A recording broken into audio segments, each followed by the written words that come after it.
एकदन्ताय वक्रतुण्डाय गौरीतनयाय धीमहि गजेशानाय भालचन्द्राय श्रीगणेशाय धीमहि।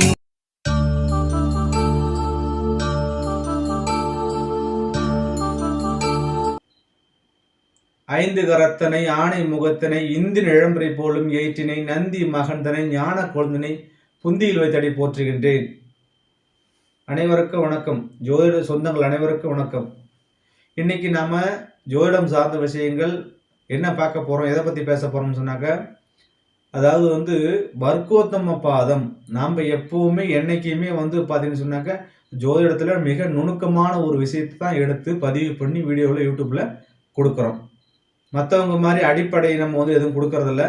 ஜோதிடத்துக்கு தேவையான விஷயங்கள், நுணுக்கமான விஷயங்கள், ஜாதகத்தில் யூஸ்ஃபுல்லான ஒரு விஷயத்தை நம்ம எடுத்து கொடுத்துட்டு இருக்கிறோம் பதிவு பண்ணி. இந்த மாதிரி விஷயம் உங்களுக்கு தேவைன்னு சொன்னாக்கா நம்மளோட யூடியூப் சேனலை சப்ஸ்கிரைப் பண்ணி வச்சுக்கோங்க. அப்போ தான் நாம் போடக்கூடிய வீடியோ என்பது உங்களுடைய நோட்டிஃபிகேஷன் பாக்ஸில் வந்திருக்கு. சரிங்களா?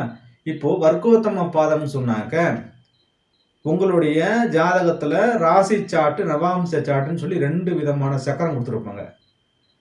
ஒரு கிரகம் ஒரு ராசியில இருக்கும் பொழுது அதே கிரகம் நவாம்சத்தில் இருக்கும் பட்சத்தில் அந்த கிரகம் வர்க்கோத்தம பாதத்தில் இருக்கு.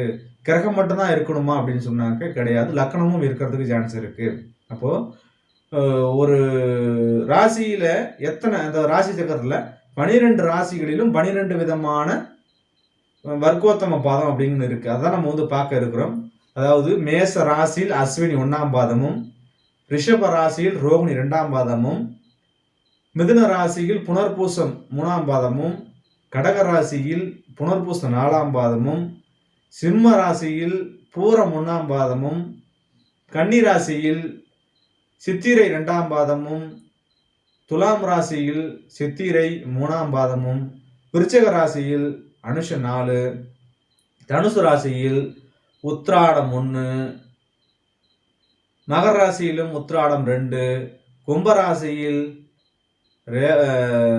கும்பராசியில் பார்த்தீங்கன்னாக்க சதயம் 3, ரேவதி, அதாவது மீனத்தில் ரேவதி 4ஆம் பாதம். இது 12 ராசிக்கு உண்டான வர்க்கோத்தம பாதம். இந்த பாதத்துல இருந்து ஒரு கிரகம், இந்த நட்சத்திர பாதத்துல இருந்து ஒரு கிரகம் தசையோ புக்தியோ நடத்துதுன்னு சொன்னாக்க மிகப்பெரிய ஒரு நல்ல பலன்களை வாரி வழங்குது. இது கண்கூடாக பார்த்த ஒரு விஷயம்.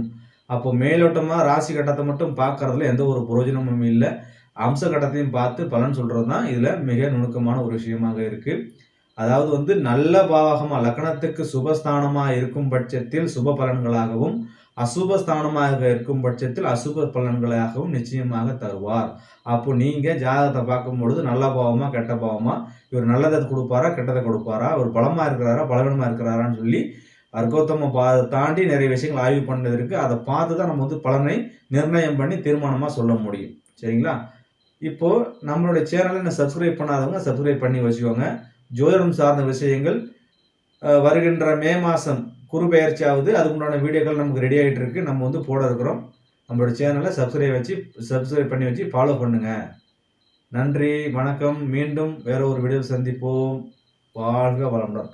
இந்த வீடியோ உங்களுக்கு பிடிச்சிருந்ததுன்னா லைக் பண்ணுங்க, ரொம்ப பிடிச்சதுன்னா ஷேர் பண்ணுங்க. சேனலோட உடனடி அப்டேட்களை பெறுறதுக்கு உங்க யூடியூப் ஆப்ல இருக்கிற சகப்பு கலர் பெல் ஐகானை கிளிக் பண்ணி உடனே சப்ஸ்கிரைப் பண்ணுங்க.